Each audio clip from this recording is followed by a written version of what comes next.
Okay, this is the furnace, and the fan is running, so it looks like the fan is working, but the heating is not working. So we need to check what's happened.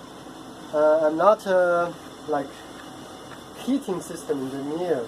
I'm an electronics engineer. So, but basically you have some basic knowledge about the system. That's good enough.